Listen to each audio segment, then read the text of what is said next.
Go.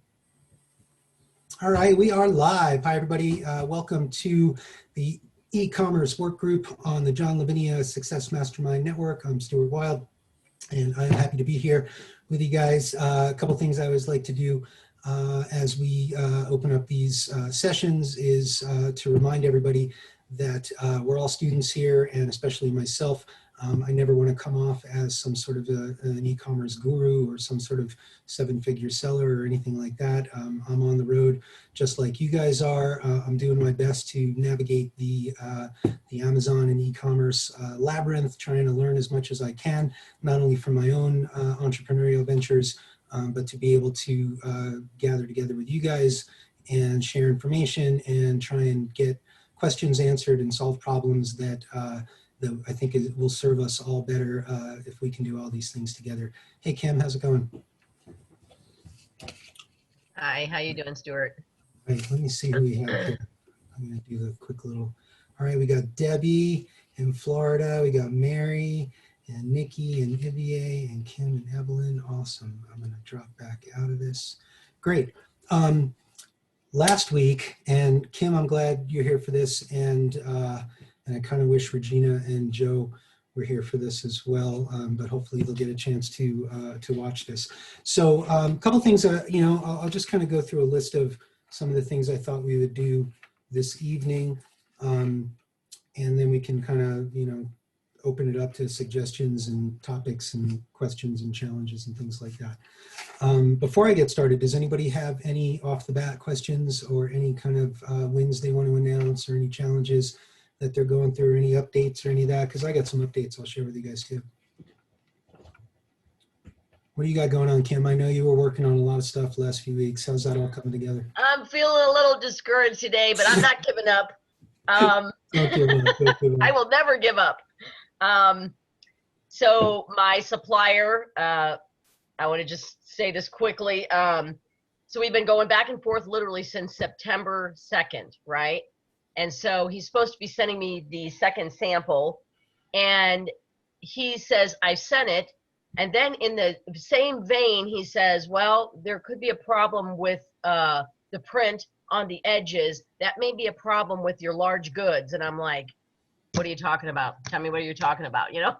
So he and I are kind of at a standstill. And I said to my husband, I said, if he does not answer my question, I'm ready to respond and say, you know what, let's get this taken care of, or I want my money back. I'm done. So that's kind of the point I'm at. And I hate so to when play you got your hardball. samples, when you got your samples, did you have to drop like a 30% deposit or something like that? You know what? I made a huge mistake, and I paid him everything. And I know I wasn't supposed to do that, and I screwed up. I've made some bad rookie mistakes, but that's okay. Mm-hmm. It's the learning process. So, absolutely. And so I hope that I really need to go over the contract to see if I'm in that place that I can get that money back. And I think that I am, but I think you would be. I mean, if it's in there, it's something about, if the samples aren't to your liking. Yeah. And the first sample was not, because they had holes, and he has not sent the second one yet. And so I'm just, waiting to see how he responds to this, to tell me that he's going to fix what he said he needs to fix. And so we'll go from there. And right. Yeah, so. Stay strong, keep at it. You're tenacious. I am. I'm not going to give up. You got that Chicago grit, right? You know it. Great. I've got some stuff I'll share with you guys. Oh my God, we got so many things going on. So I feel like we're starting a whole new business, because in some ways we are, right? We're setting up to manufacture, our product, or at least one of our products. And, this was such a multifaceted experience, from, finding out all the machinery and all the equipment that we would need in order to be able to manufacture our own product. And I guess I did mention on earlier sessions, if anybody's like, what, you're manufacturing your own product? Yeah, we had this test product that we did from Etsy, but when it, and it sold really well, and we tried to restock, but we couldn't really get a good price in order to, give Bezos his 30% and all that kind of stuff. And so we ran the numbers, and we decided that there was nobody else making this product on Amazon. The ingredients are just super pure. And we felt like we had,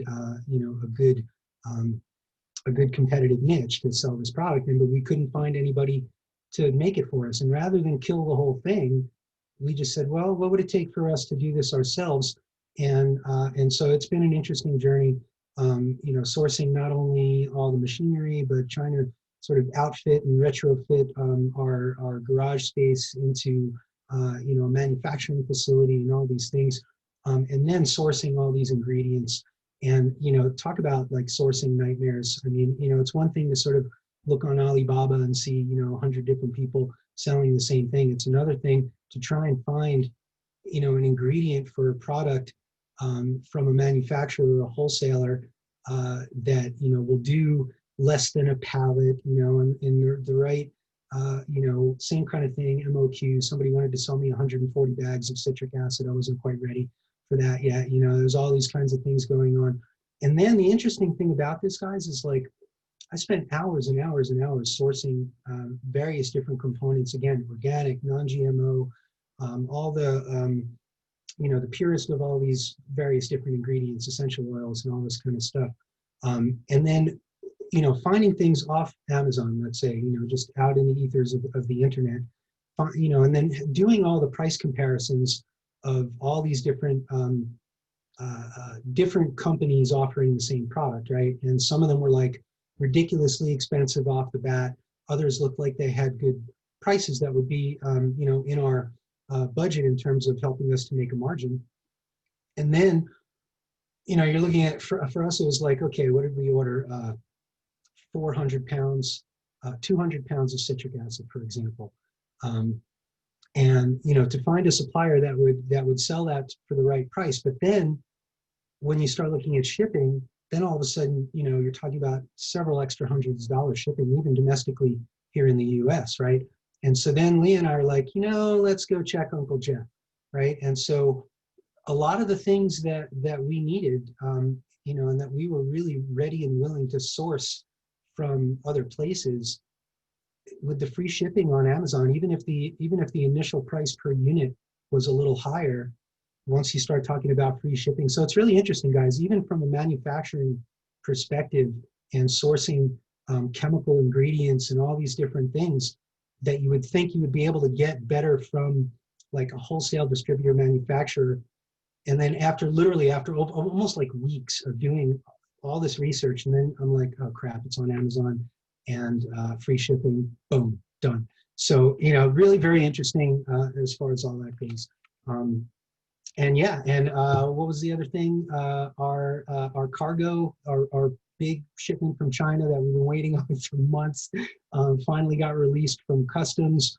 I heard that it left LA yesterday or Friday, and that they're going to call us any day. So we've got like 300 units that is coming. We're gonna like it, and I remember now when we did our WeChat video inspection of these products in the factory in China, and the guy, had his phone and he was showing us, and it was like a freaking wall of boxes, right? I'm like, oh my God, now we got to find places for all this stuff. So it's, that's really where we've been at, and honestly, like hitting the ground running every day, making phone calls. Like I can't tell you how long it has taken me to source all these things, and certain things, like just every day I'm trying to find this thing, like, whatever it is, coconut oil or this or that. And like, oh my God, how hard is it to find what you want? But when you're talking about, 50 pounds of something or 20 gallons of something, all crazy stuff. Anyway, that's kind of, that's my update. Things are cruising along. We're also kind of doing chemistry right now. We're having to like come up with formulas for our product, right? And for these personal care products. And so at first I thought that was going to be, super easy. We found some good recipes for things online. And then when you start digging into things, right, and you start looking at complications and problems that other people may have and this and that, and humidity, high or low, or this or that or whatever. And, of course, on the one hand, we're like, oh yeah, we're going to buy all this stuff. We're going to make all this stuff. We're going to send it into Amazon and everything's going to be great, right? And then we didn't really think about, oh shit, what if the product doesn't really come out the way we want or whatever it is, right? So we're really back in this mindset of like R&D. You know, it's very interesting. So again, you know, from e-commerce to manufacturing and back to e-commerce is just a mind blower for us. Okay, last week, if you guys remember, we did a little bit of G10 exemption stuff. And if you recall, when we got to because the whole thing was that Amazon sent out a release in the news saying that they were changing their requirements for G10 exemptions and that you would no longer need the brand support letter. And if you don't remember what that is, I'll show you here in a few minutes. But essentially, in order to get the G10 exemption, it used to be one of two options. One was you could submit what was called a brand support letter, and that's essentially, and you download the template from the page there, and it just essentially says, you know, your brand name and the brand owner and a signature and a brief little paragraph that says, you know, you're the owner of the brand and that this particular product doesn't have a UPC and you're requesting an exemption for that. And it used to be pretty easy. And then the news said Amazon was getting rid of that. And so when we went there last time, that option was still there. The submit the letter option was still there. And then the other option is the submit the photos option. And if you recall, you know, I didn't have the photos ready, and so I didn't want to continue past that point because I didn't want to waste anybody's time. A couple days later, I went back to that, and I decided to go the old route, which is the way that I had been getting my G10 exemptions, by submitting this form that was, again, this like downloadable, very easy brand support letter. And so with that, I'm going to share my screen and I'll show you what happened from there. All right. Hang tight, guys.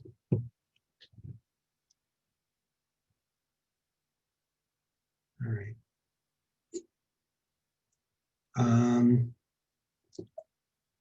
Okay, so if you remember last week, I was showing you that there's a place in your Seller Central account where you can see all of your G10 requests. Okay, the one that I submitted last week is this one here. And so what I did was I submitted the standard letter, which is the little brand exception letter I'll show you right here. This is what you download from them. It's just a Word doc. And if you notice here, while my Microsoft Word is firing up, so check this out. Thank you for your G10 exemption request.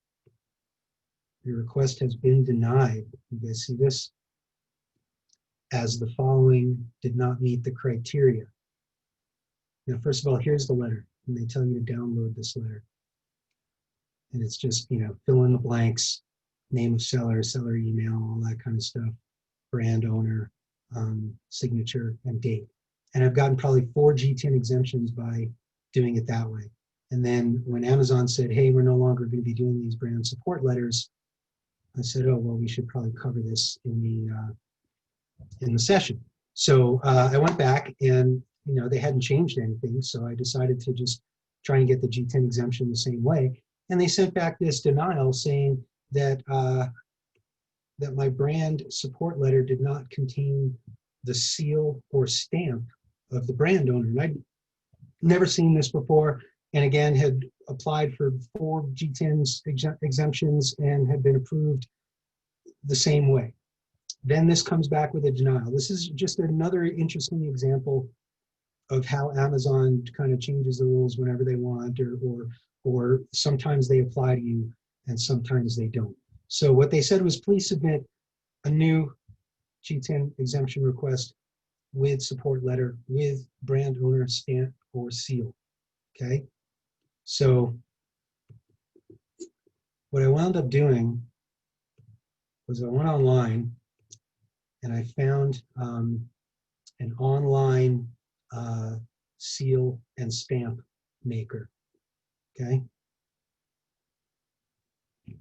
And so I created a company. Now this is different than a logo, right? This is kind of like your official corporate seal.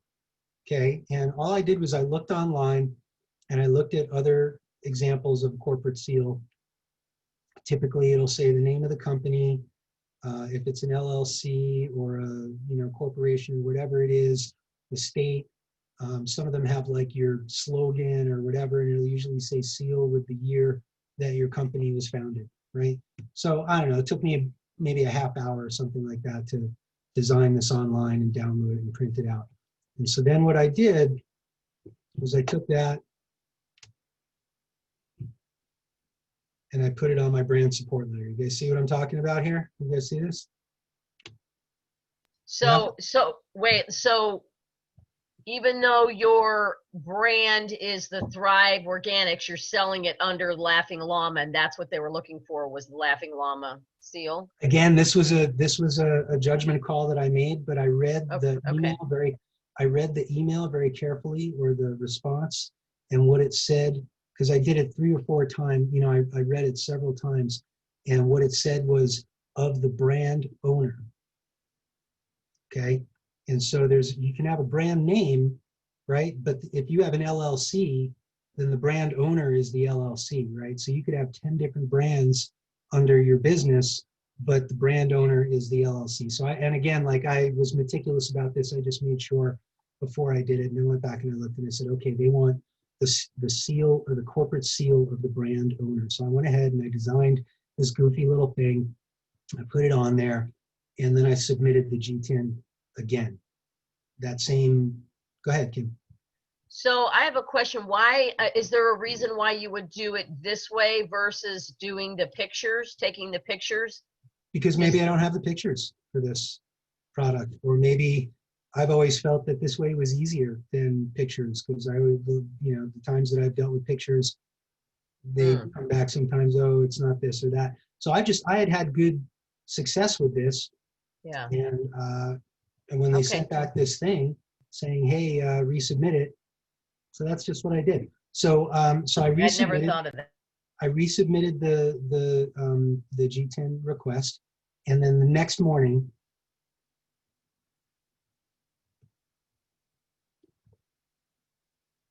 it was approved, right? Wait 24 hours to list your product, same deal. So what I wanted to show you, what I wanted to do tonight, is do another G10 with you guys, just so we can do this. And what they're going to ask for is the same brand owner support letter. I'm just doing a different category. So that last category was for home and garden. Okay, this one is for grocery and food. Same brand name, different category. I probably could have done them together, right? But I didn't. So so what I'm going to just for grins, we're going to do this together. And stay awake, Nikki. And I'm going to check for eligibility. And there you go. You are eligible. Continue to submit proof. Remember, this is for grocery and gourmet foods. And those of you that remember, a few weeks ago, we had been approved for the restricted category of groceries. So I'm just doing this as a little test, as a little experiment, just to see if we can get the exemption for this category that we've already been approved for, and for this brand that has already been approved through the brand exception process that we've been talking about the last couple of calls. Okay, so I'm just going to do this, and then let's see what happens. Because yeah, so if you remember, about 2 weeks ago, Amazon said, we're no longer going to use the brand support letter. So if you say no, that's where you got to add photos, right? You say yes.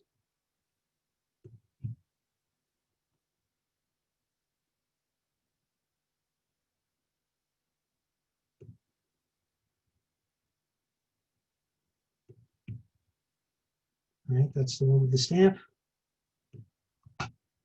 There it is.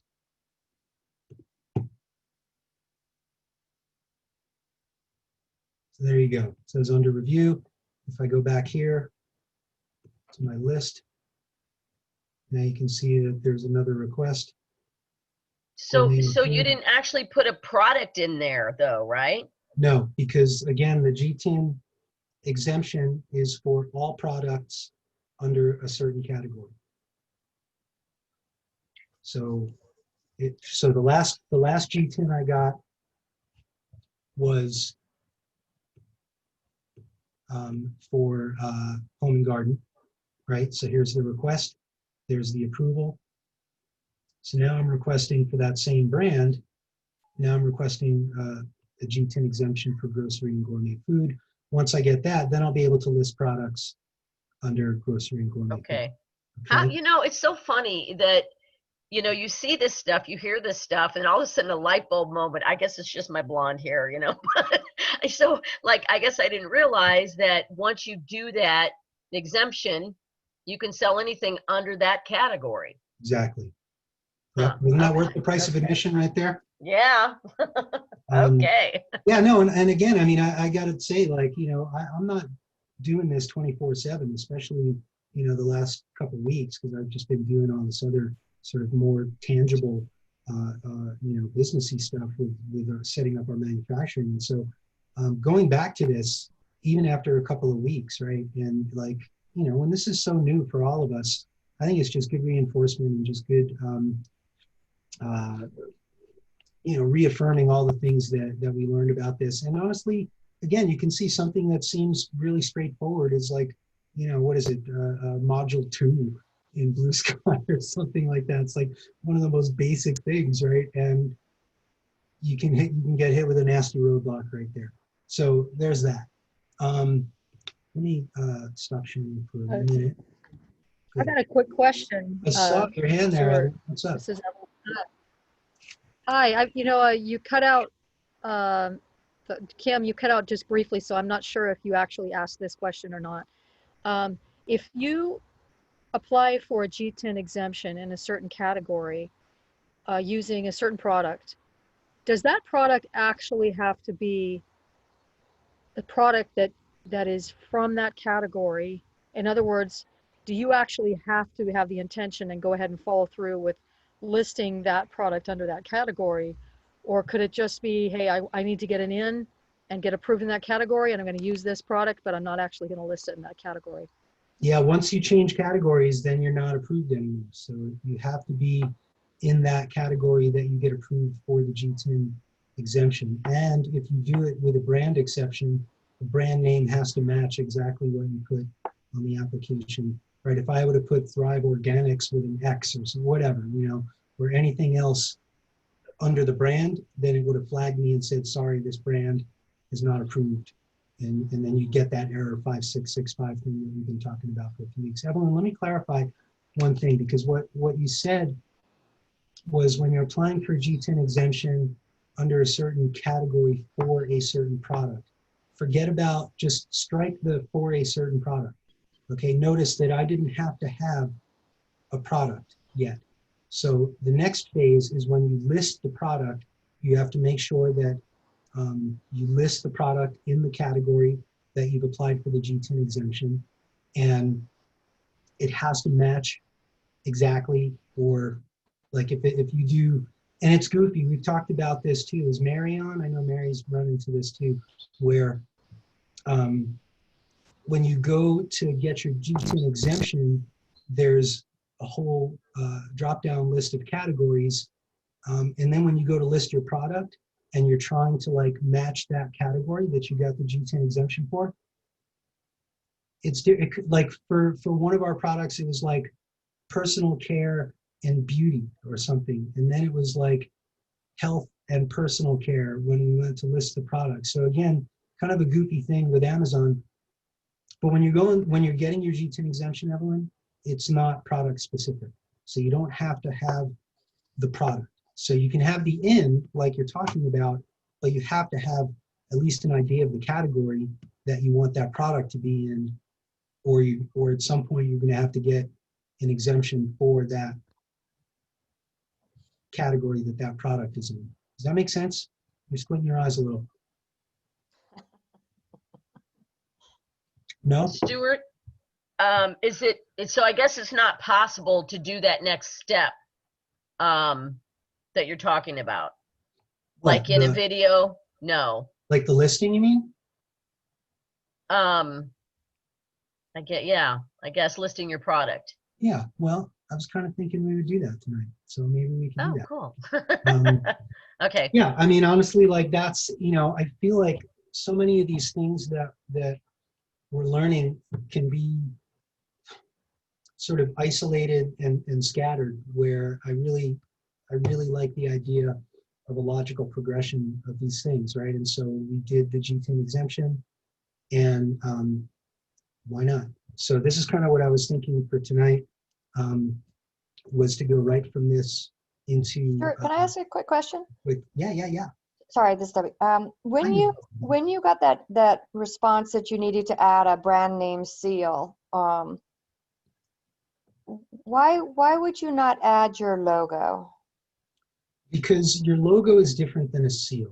And I did a little bit of research, and I looked in the Amazon seller forums, and I saw that there were several people that were saying that they had this problem, and that they, out of the blue, like all of a sudden, same kind of deal, like, why is Amazon all of a sudden asking me for a corporate seal? And somebody said, can't I just put my logo? And then somebody else said, no, I put my logo and they didn't, whatever. Somebody else said, I just put it on my letterhead. So like, you could try it, but what I saw was when they say, because you could say logo easily enough, but what they specifically said was stamp or seal. And so I just did a little bit of research on the internet, and there is a real difference between a corporate seal and a corporate logo. And so your corporate seal, if you think about, like the old days of like the wax, Or the embossed. and you put your, thing on it, and that's, your corporate identity. So it's almost like it's an official stamp that, let's say, infers administrative approval versus just a picture of your logo. So is your company a corporate then? Because I mean, it seems to be a silly request for LLCs or sole proprietors. Because an LLC is a company with a corporate structure, right? And so they just expect us to make one up. Again, okay, you could do the pictures, right? But it just seemed easy enough for me to just make the little corporate stamp. What were you going to say? Can I speak to that? So Yeah. Can you see that? Can you guys see that? Mm-hmm. So when they created our LLC, they gave us actually a little, I don't know what you call this, an embosser, it's a stamp. sealer, right? And so literally I can make my own, seals with that. See that? I think that's awesome. So you got that from Prime Corp, or? Yeah, because we went through ink file, but so I guess if I'm ever asked for the seal, I have one. Right? Well, I don't know. I mean, it's not so much the seal that they want. They want the seal on the document to officiate and execute the document, right? And so really what that says is, I've signed this as an officer of the company, the corporation, and the LLC, and then that shows that, it's an official thing. You just make one up. Yeah, you just make one up. Or again, you don't have to do that. But again, if you're an LLC, if you're a real company, right? If your business is through the Secretary of State, then in theory, you're going to be producing company documents, right? And whether you're talking, if you're a corporation, you're going to pass resolutions, right? And those or board meeting minutes, any of those things, right? And in theory, you don't really have to do that, but obviously, again, if your situation ever goes to court, and your paperwork is before a judge, maybe that's just one more thing that makes your business look more legitimate. Again, for this, I hadn't even thought about it until Amazon requested it. It didn't seem like it was that much of a hassle for me. I have a little bit of a graphic design knack, and so I just cranked that out, threw it on the document, and immediately got approved. Okay, thank you. No worries. All right. Evelyn, your hand's still up. Are you cool on the concept of the G10 exemption being category specific, not product specific? Yeah, I got that. Thank you, Stuart. Okay, good. I'm gonna put your hand down. I'm gonna put your hand down too, Debbie. Okay. Awesome. So you know what I think that we'll do is, let me go back to sharing my screen here. And so remember last week, I got my G10 exemption for home and garden for this brand, right? And so what I think I'm going to do here is, where is it? Wait, can I stop you before you do that? So where do you go to find out if you've been accepted? They will send you an email Okay, to Okay. your Seller Central email address, and they will Okay. tell you whether you're approved or denied. okay. And then the body of that email Have a link. is actually what's in here. Okay, perfect. And Thanks. again, once you see this where after like the thank you page, right? We've received your request for the G10. Do you see this here? Check status. So that's what brings up this page. So once you've applied and you're waiting, you can click on that and you can see. I've bookmarked this page so that I can go back to it whenever I want. So here's what I'm thinking is,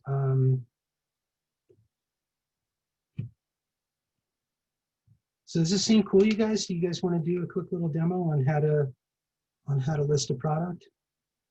How many people here on call have listed a product? No? All right, well, good. Then this is a good thing for us to do.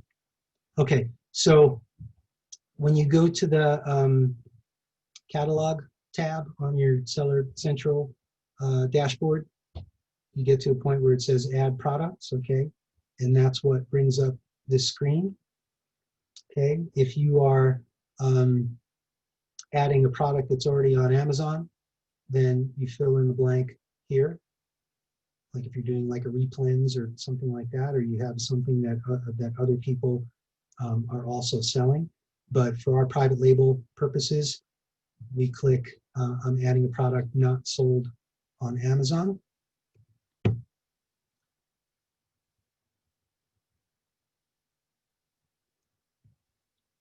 Okay, and you can search for a category, or you can scroll through the categories. Okay, now for this, so remember, I got approved. Here we go. I got approved for home and garden, right? You remember that? It doesn't say that here, right? So that's another one of these crazy things. So there's like patio, lawn and garden, or home and kitchen, right? And So how do you know which one to pick? this is the thing, right? I mean, if you're supposed to like make it exact, but it's not exact. So I'm going to say for this product, I'm going to say that it's home and kitchen. And then let's see. Actually, you know what? I'm going back. I'm going to. Hey, Stuart, can I mention something really quick? Yeah, please. I had that kind of issue. I have a choice between home and kitchen and something. And in my research with my competitors, I found out where their categories and where their niches were. So that's what helped me decide which category to go in those home decor. That's exactly why I'm doing this. Because yeah, at first, and I remember researching the competitors, and they were all under like home and garden, patio, lawn and garden. Let's see if I can find the right.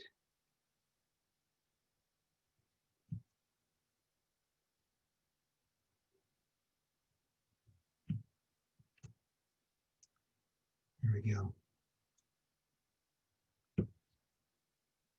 So this is an indoor gardening kit that we're doing here. And so once you select your product category, right? So your more specific category, let's say, right? So I've got patio, lawn and garden, gardening and lawn care, indoor gardening and hydroponics, germination kits. Now the other crazy thing, and Sharon, you might find this too, and any of you guys as well, is that sometimes you'll list a product under a specific category, and then Amazon will change the category. And then you have to like petition them to put it in the right category that you want. And that requires like a request, and you have to send it into them. And again, I don't know why they do that, but did you hear that, Sharon? No, but as you're talking about it, I'm thinking maybe some of the words that you put in your keywords you put into your listing may throw the algorithm to put you into a different category or something. I don't know. It's quite possible. It's quite possible. So what I would say is that if you got to this point, then you're golden, because this is the create the listing page. If you got some sort of an error, then that would be like, you might get an error that says that the category doesn't match your G10 exemption and all that kind of stuff. So here we are. So what I would like to do at this point is I will go through each of the screens on this. Okay, and so on Vital Info, actually, let's go right to offer. And I want you to see this. Okay, so this is sort of the first thing that I do, because normally you notice that there was a red arrow.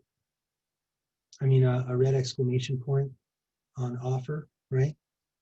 Because they essentially, everything that's in red, you have to fill in order to create the listing, right? This also gives you the option to do fulfilled by merchant or fulfilled by Amazon, right? And of course, I want fulfilled by Amazon, so I'm going to leave that. In order to sell certain things, and you know, most of the things that we're selling is new, right? And in theory, look, so if you click this, let me skip the offer data and add it later, because maybe you don't want to add a price. And I also think that if you keep this checked, then it doesn't go live until you add a price. Somebody can double check me on that. But notice now that that there's no more, any place where there's an exclamation point on these tabs is telling you to put in information before you can create the listing. The other thing is, once you get into the meat of your listing, you want to click on Advanced View. And I mean, to start it, you don't have to, but you'll notice that when you click on the Advanced View, it gives you a whole lot more data points to put in. Restock date, you know, gift wraps, whatever. There's all kinds of other things that you can do in here. You can set the release date so that your product doesn't go live until that date. So you could set it for maybe 30 days out if you're waiting for products to be shipped or something like that. And remember, you can create a listing for a product that you don't have yet, and until there's inventory, that listing doesn't go live. And until there are images associated with the listing doesn't go live. So this is sort of like the concept of just creating a dummy listing, let's say. So again, the offer part, notice that once I hit Advanced View, that then I got the images and the description tabs and all that stuff. Right, so if you're really working to optimize your listing, you want to keep that checked on Advanced View. I'm going to go back to Vital Info. And so essentially, you have to put in a product name. You have to put in a brand name. You are the manufacturer. So you could put the brand name or your LLC name for manufacturer. I'm sorry, what is it? So what is manufacturer? The LLC or your brand name? You probably get away with either. I think Okay. I've done both. Okay. But again, here, let's see what, I mean, really, it doesn't give you much, you know. You can honestly put anything in there, right? It's just going to be part of the listing. So you put your brand name. I think I would probably put the brand name here for manufacturer. I think that's what we did previously, just because, you know, maybe I thought that if it was the same, that, you know, wouldn't flag Amazon. Maybe if you put a different name, it flags them or whatever. So I'm pretty sure the last listing I created, I just put the same, I put my brand name there, and then I put the brand name for the manufacturer. Obviously, you can, you know, get more details, and all this stuff is potential, you know, in terms of, you know, communicating what your product is. to the customer, you get more places to put this. Variations, for certain things when you're talking about like apparel. Has anybody had any experience with variations? I remember hearing somebody talk about that not too long ago. But yeah, if you're getting, the same shirts in, red, blue, and yellow or something like that, then typically those would be variations versus having to have a whole separate ASIN. Compliance.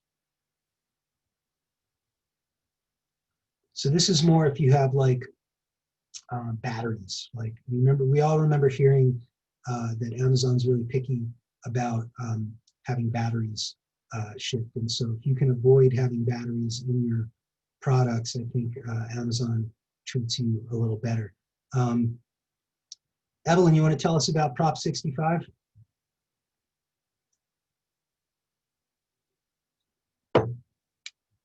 Okay, so if you ever noticed when you're looking at a listing on Amazon, sometimes at the bottom it'll say California Proposition 65 warning. So the deal is that California has much more stringent regulations concerning things like chemicals, pesticides, children's pajamas, fireproofing, all these kinds of things. They have a much higher standard. And if your product does or does not meet Prop 65 standards, then you can put that in your listing. And then here's where you would add images. Okay. Kim, do you remember ever seeing this layout like this? Oh, good. I'm so glad we're doing this thing. Okay, so here for images, remember what's our kind of magic number for images? 7 to 9. 7 to 9. 7 is where it starts, and you can definitely have more than that. And then once we're brand registered, then you can even have a video and that kind of thing. Notice that they allow you 1 main, 2, 3, 4, 5, 6, 7, 8, 9. Winner, winner, chicken dinner, Kim. And then they give you an energy guide label for if it's some sort of an electronic product. If you have, like those little Energy Star labels for for a refrigerator or something like that. Something important to look at here, if you click on the image guidelines, notice that was kind of hiding there. And if you really want to because, I learned the hard way that, I started uploading some images and they didn't register, or they weren't getting picked up, or they weren't uploading. And it turned out I wasn't using the exact guidelines for Amazon. So listings that are missing a main image will not appear in search or browse. So again, you could add other images and just wait to add your main image and it won't go live. Choose images that are clear, information rich, and attractive. We all know that as per Amazon's guidelines, the main listing image needs to be on a white background and does not and should not include any other items except the product. And yet we all know that we've seen a zillion products on Amazon that are not, main photo is not on a white background, and it's like a desk and it has all the things on it, or it has stuff hanging on the wall. It's totally not legit, although a lot of people get away with that, and maybe it's just a matter of time. And I think our MO with all this stuff is just to play by the rules, and do what Amazon's telling us to do, because we all know that pit in our stomach, and maybe some know that more than others, right, Sharon? Of getting some email saying your account is suspended or revoked or this or that or whatever, and all of the anxiety that must go along with that. So kudos to you for working through that, and anybody else. So products must fill 85% of the image. Okay, so you don't want to have a big giant white background with a little tiny picture of your product. So you want, the image of your product to fill 85% of the frame of the image. Images must show only the product that is for sale with few or no props, and with no logos, watermarks, or inset images. again, inset images, right? So, you know, that would be more like an infographic, and yet we've all seen main product images like that. Images may only contain a text that is part of the product. So again, you're not really supposed to have a picture of the product and then, you know, my product or whatever. It just has to be a picture of the product. Pure white background, must be a photo, not a drawing, and must not contain excluded accessories. So if there are things that are included, then you got to put that in that main image as well. This is where it gets a little funky, and you have to either work with somebody on Fiverr, or you have to have at least a rudimentary understanding of image editing in order to be able to get your images to be the right size. So images must be at least 1,000 pixels on the longest side and at least 500 pixels on the shortest side in order to be zoomable. If you recall looking at the Helium-10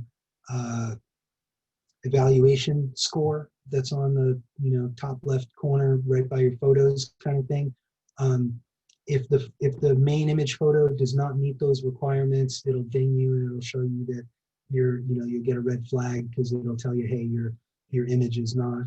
Now again, that's not from Amazon, that's from Helium-10, but at least it gives you a reminder that maybe you've got to redesign your image a little bit.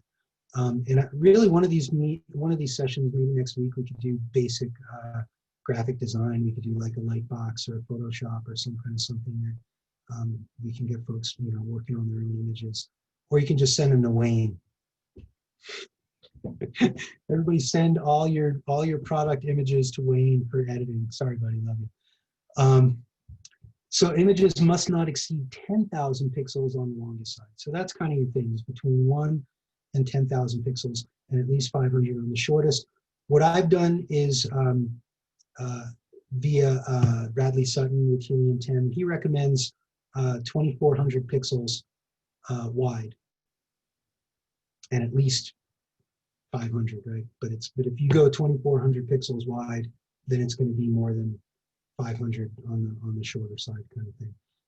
And then JPEG is the preferred image, but you can use TIFF and GIFs. Right? If you try and upload a PNG or a PDF or any of that other stuff, it won't upload. And I remember even uploading JPEGs and it wasn't quite working. So again, some of this may be touch and go. I had an issue with one of my products where I kept uploading an image that was 2,400 wide by like 1,800 tall, and then I kept getting the error message from Helium-10 evaluation that it wasn't the right image, that it wasn't the right pixels. I downloaded the image, and sure enough, it wasn't the right pixels. I kept uploading. I corrected it, like I knew that the image was the right size, and I kept uploading it, and it wouldn't take the new image. I had to send an email to seller support, and they fixed it for me. So there's that. Now notice that I can't click save and finish yet. You won't be able to save and finish your listing until all of the vital information or all of your red exclamation points are done. So let's go to description, and this is where this is a little interesting. Okay, so the product description on an Amazon listing on a desktop, on your laptop or your desktop, is going to be at the bottom of the listing. And for example, I'm just going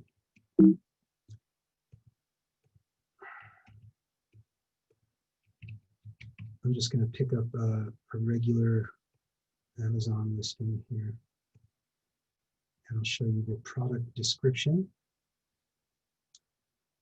Yeah, bath bombs. You guys know I'm loving the bath bombs. All right, so for example, here's some things I'm looking at, like flower bins for flowers and things, right? So you guys know this is your title, right? This is sort of the elements of a listing. Your product title, going back to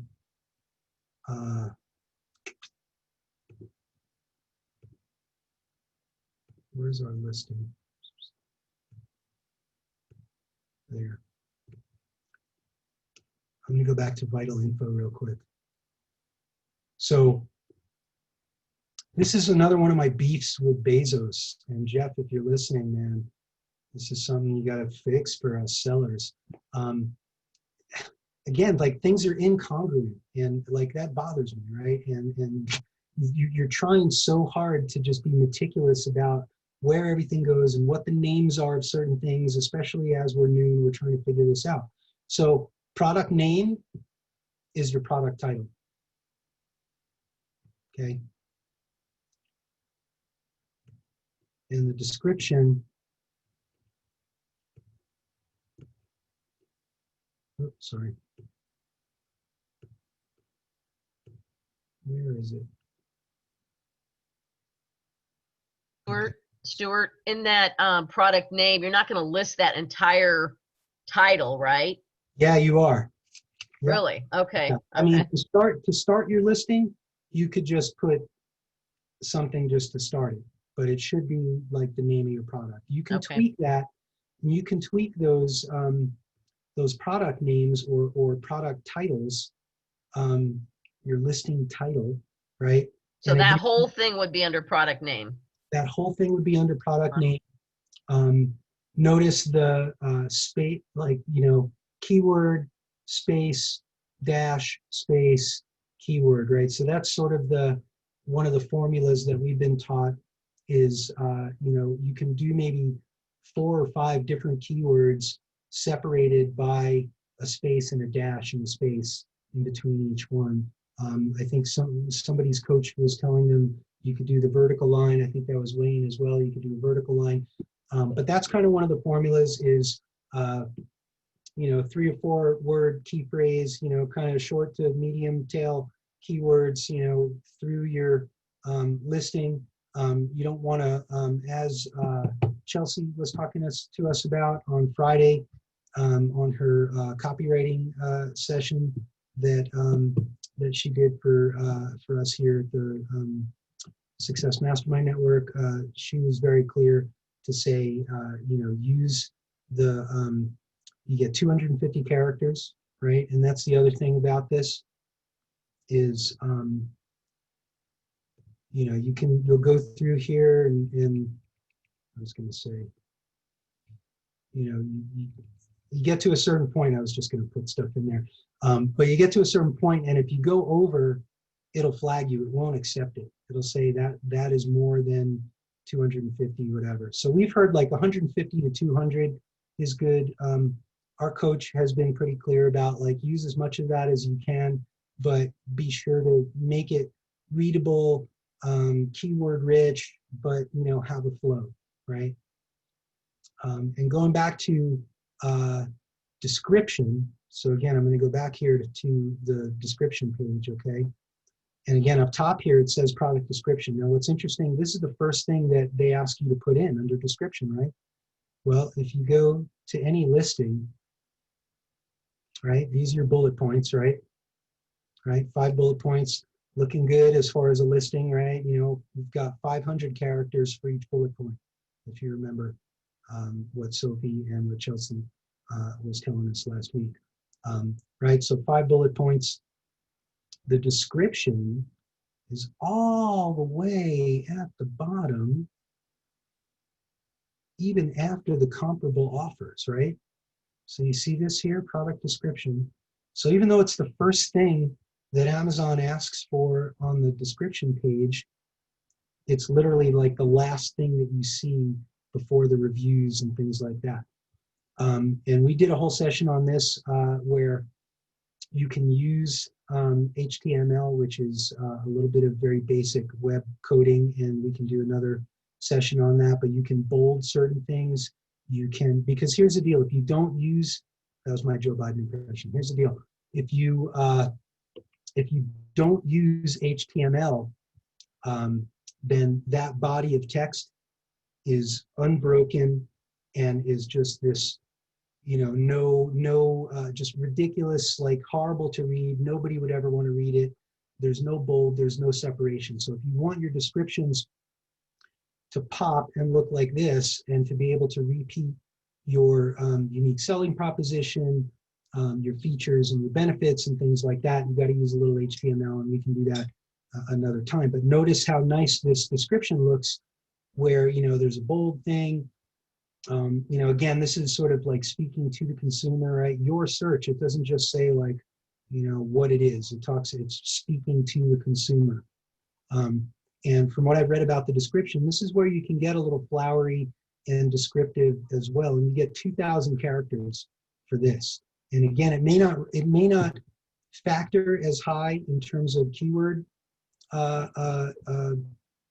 effect, but you definitely want to put your keywords in here. Sharon, I see your hand up. You already mentioned one thing, maximum 2,000 characters, but that's on a desktop or MacBook. So when it's on the iPhone, I believe it's about 200 characters. Let's see, the first 200. Oh, I'm sorry, that's not right. No, it's not, but that's okay. But so what I think, that's good. No. Thank you for bringing that up. So what's interesting is that there is a distinction between mobile and desktop here. And that's what I wanted to point out, is that notice that on my desktop computer here, that the product description comes last. If I were to open up this same exact listing on my phone, it's actually the description that comes up first. And that's why it's important to write good popping descriptions, because guess what we learned? Like, what is it? 70 to 80% of sales on Amazon are from people's phones, or at least they start on people's phones. And so the first thing that somebody's going to see after the image or whatever is this, which again is totally screwy. But so on mobile, it's your product description that comes first. On the desktop, it's your the bullet points that come first. Okay, so I'm going to go back to this, right? So you get 2,000 characters for that, and then key product features is Jeff Bezos' nice way of saying bullet points. Okay, so again, if you go to start a listing and you're like, where the hell do I put my bullet points? It doesn't say bullet points, right? Why do we all learn the term bullet points, and they like, you know, drum this into our head with bullet points, and yet there is nothing on a listing that says bullet points. So again, if you want to know where to add your bullet points, that's under key product features. How many bullet points do you get?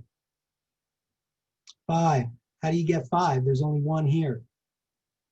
2, 3, 4, 5. Okay, so you literally have to click add more, add more, add more, add more. I did not know that at all. I'm Thank you so much. I'm so glad we're doing this. That's awesome. Yay. And then, so there's that. So on description, on the description tab, you get your description, which may or may not come at the top of the listing, right? But again, is just as important as the bullet points, because if you're talking to people on a mobile phone, and again, to use the HTML to make that bold, to put spaces, to put line breaks and things, so that you can actually create almost another version of bullet points that somebody on a mobile device will see. And then of course, ×5 on your key product features. Okay, now I'm going to go to keywords.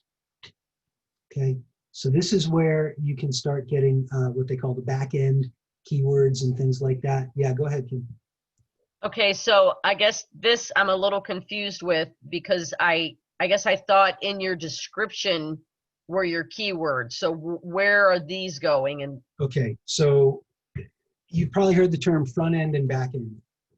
Okay, so the keywords or search terms or key phrases that you put in your product title or product name, right? And your product description and your, what is it? I always forget, key product features, your bullet points, right? Those are all front end. That's all stuff that the customer sees. And of course, the AI sees and ranks your listing.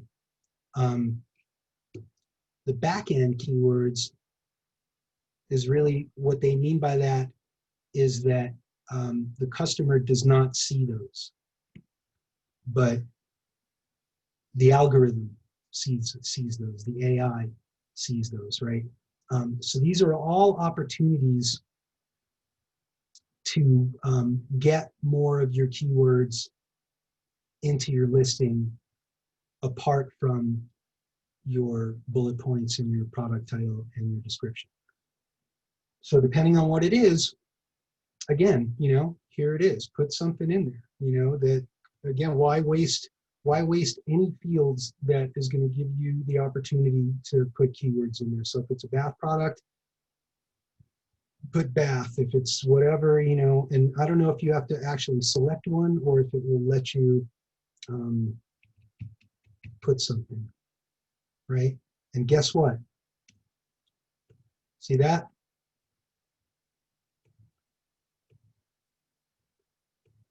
Do it, right? Take advantage. If you can, pop open 1, 2, 3, 4, 5 fields to put intended use, then, again, this is where the exercises of trying to describe your product in as many different ways, right? And so if you can have a separate sort of key phrase or intended use in these, then, and again, do you have to use all 5? No, but would it benefit you if you did? Probably. So let me make sure I'm understanding. So these could be keywords that are in our description. Yeah. However, they could be additional keywords that we want people to find the product on, find the product through their search terms that may not necessarily be anywhere on the listing. Exactly. Okay. And again, these are all based on good, solid keyword research using Helium 10 and Cerebro and Magnet and all that stuff. And if there are things, like, notice also when we're dealing with keywords, you remember that there's sort of the concept of like primary keywords and secondary keywords, right? And if you use like a Cerebro and you do like a reverse or a magnet and you do a keyword search, you get all these associated keywords that aren't necessarily your top level keywords that you might not even put in your listing, but other people are searching for it. And so why not, right? And so if somebody's, and again, I can't give you like an example right away, but again, if you use a search for like magnet or Cerebro and you start looking and you're like, but I wouldn't put that in there. But this is where you might put that. And again, target audience, 2, 3, 4, 5, right? Moms, kids, dads and husbands, this, that, whatever, every little thing that you can put in there that's going to help you to sell your product. And again, you want these to be keywords. As much of this stuff, like, you wouldn't put anything in here that wasn't necessarily going to help your listing, right? So there's that. Then there's other attributes. So for me, it would be like, like organic, non-GMO, or this or that or whatever. Here you got antique, cordless, behind the neck, colored display, microphone, whatever. So these are just as many ways to describe your product, because again, some people that are looking for things on Amazon, a lot of people that are like discriminating shoppers, they know exactly what they want. They're going to type in all those little things that they're going to find the exact product. So if you can, do it. Notice there's nothing else to put in there. The key, so here's the other thing. So subject matter, pop them open, get more, right? This is where you would put sort of a mixture of your primary and secondary keywords in here. What I wound up doing, and I had good success with, but didn't necessarily get real confirmation from sources, was that I figured if I had five bullet points and each one was talking about a specific set of benefits and features, then I just kind of like mirrored those in here, and again, not necessarily inserting all the ones that may have been in the actual bullet point, but the most important ones, and then some of these other back end ones. But again, opportunities for keywords. The search terms one, is actually, and again, like, it's buried at the bottom. It used to be up at the top, but now it's buried at the bottom. This is supposedly the most important one out of all this, is the search terms. And this is where, again, you would And I want to say, they say no commas on here, but what's interesting is other ones, they have commas and they show commas. I used commas. See what I mean? Look, they got commas on everything. And then people told, like, I remember either somebody else, right? Can anybody else, I remember, I think it was Mary, we were talking about this the last time around. If Mary's around, do you remember the conversation that we had about commas versus no commas, and how interesting that Amazon uses commas, but then somehow we're told not to use commas. So I actually use commas in my search terms to separate them. But this is, who's that, Evelyn? Yes, I'm back. Hey, what's up? So actually, when I had my session with Alex, my coach, she actually threw me out for putting the commas in. She said, you're wasting space and character. And yet every single one of these has commas, right? Super bizarre. But Stuart, that's a list. The teens, the toddlers, the cats. To me, Right. that's a list of suggested things. Mhm. But in the subject matter or the search terms, Mhm. you will waste characters if you put commas in there. Understood. And what's the deal? You only get 50 characters, I think, or 50 words. Does anybody remember that? 50 count. 50 word count for search terms? Somebody look that up. Because I do remember, like, after a while, you run out of characters, right? It's only 50.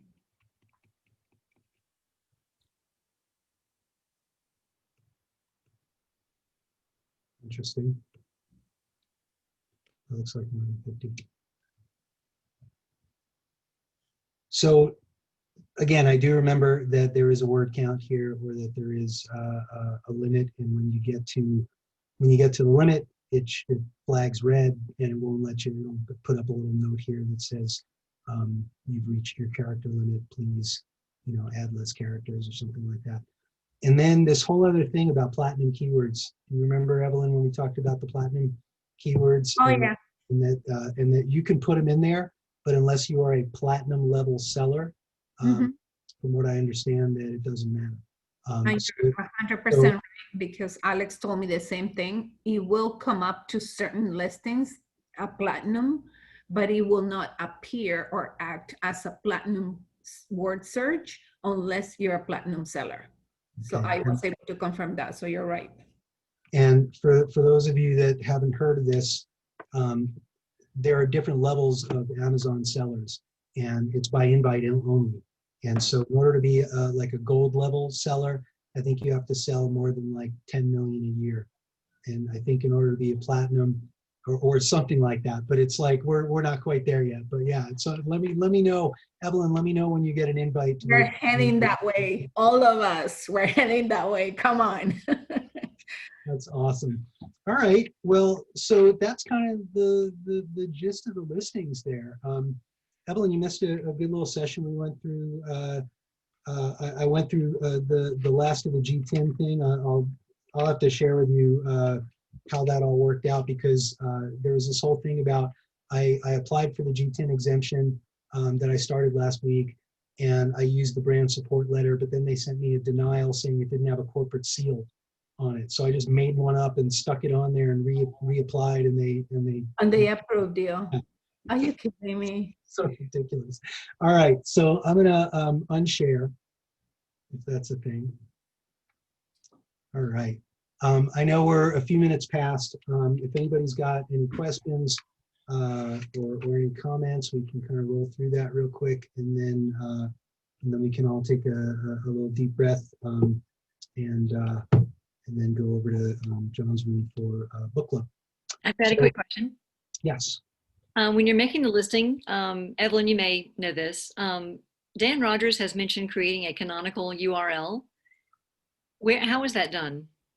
We did a little session on that a few weeks ago, and I'm sure I missed it. that's okay. It's in there. And what's nice about this platform versus the old platform is that John's asking me for session titles, right? So that we can all go back and look. Oh, where was the thing on canonical URLs or whatever? So that's in there. But the deal with canonical URLs is that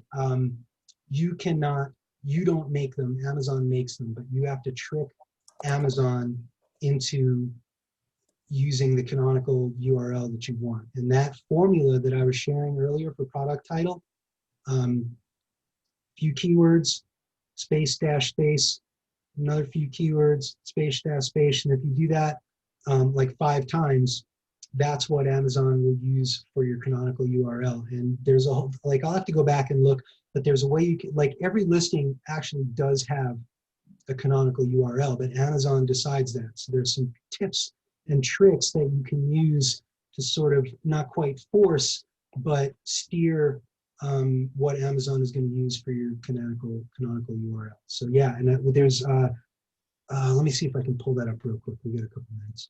I'll find that session. It's okay. No, not even on the session, but there was a cool, let's see, it was like a blog post on Helium 10. Hold on. Here it is.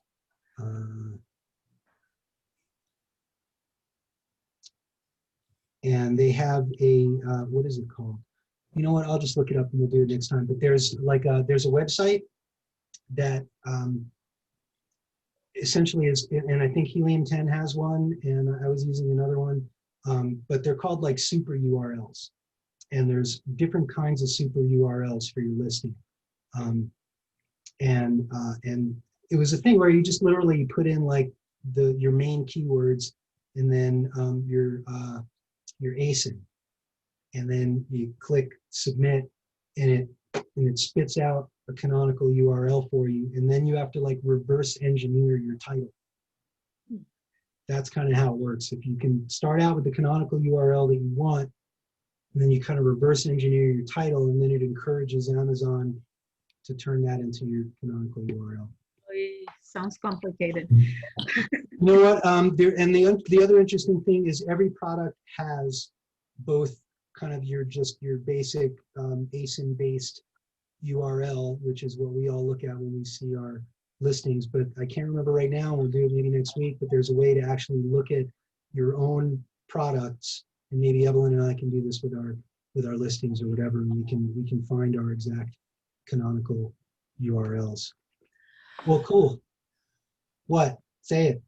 Nothing. I took a deep breath. I just came off my AX10 and social media and everything that we gotta do, and that's my thing. I love that stuff. Oh yeah, that's right up your alley. Absolutely. Totally. Well, you know what? Maybe as things progress, maybe we do another session on like Facebook ads or things like that. As your Yeah. Are you working on some of that? Are you doing social media promotion? Not yet. No, I haven't touched it. But it is very interesting, how you can actually utilize social media influencers also to review your products. And, the same thing that Shannon has taught us, Chelsea taught us this last week, which, by the way, she was teaching us about not using the spaces in between the words on your listing, right? And then here we are talking about this. So which one is it? Which one is it that is right? And unless we test it, we don't know. And then what Christine Berry was just talking about is how you can be your own influencer and how you can start slowly, creating that following the group and know your groups, know who your audience is, and from there you can just build your brand. Once you know that it's going to be a brand, obviously. Right now, I think that some of us, either we come from a brand already or we don't. And if I'm not mistaken, all of us are starting a brand. We are not, probably not all of us are necessarily registered yet or trademarked, and if we are, we are on our way to be, they still advise you not to go and spend that money yet until this is selling. You're running out of the products, 200 products a month or more. That's a good problem to have. So then we can go ahead and build the brand. And around it, think about social media, as being. I mean, as you know, even from just managing, and I manage several conservation pages and our business pages and things like that. And, it's one thing to even sort of manage and administer a page. It's another thing to like really put it out there and, create a following and get followers and get all the people to be members of your page and all that stuff. So there's really a lot involved in that, and it's definitely, you know, doing like Facebook ads is one sort of almost easier level, whereas like really reaching out there to try and get engagement and get more members to your page, you know, can be We're more 15 minutes away from book club, everyone. right. I'm going to sign off. And thank you, VA. I think Linda wanted to ask something quickly. So maybe. Oh, Linda, what's up? Just a quick question. So my first product, I wasn't planning on creating a brand name for it yet. Can I create the listing without a brand name, or does it have to have a brand name? So we've we've done this. We've gone over this in some previous sessions as well. Oh, okay. And that's, I'm not saying I don't want to talk about it. I just saying that there's a record of it. You know, if you wanted to go back and watch some of that stuff, you can create a listing under generic. Okay. But you know, and for a test product or a first product, that may be the way to go. But if you're really following the blue sky method of creating product, private label products and creating a brand, then you want to go through this whole process of you know, getting brand exception that we've been talking about, and then getting the G10 exemption for your brand under the product category, and then list the product under that brand. But you know That's what, a better way to go. Linda, we can go over that next week some more too. Yeah, well, that's fine. Yeah, I know we got to go. Yeah, that's great. I'll watch the previous sessions again. But one more, I'll give you one more sort of answer for that, is that you can list a product under generic and change it later to your brand. Okay. But from what I think, it's a little more challenging because you have to sort of ask Amazon to change your listing, and they're not as happy about doing that. But from what I hear, it's something you can do. All right, guys. Thanks, Stuart. All right, thank you. So that concludes this evening's e-commerce work group. Thank you guys so much for joining us. I hope we covered some pertinent, relevant topics that was helpful to people, and I enjoyed hanging out with you guys and going over some stuff. So we'll see you next week on the e-commerce work group, and we'll see you in about 10 minutes for book club. Bye, guys. Thanks so much, Stuart. Cheers.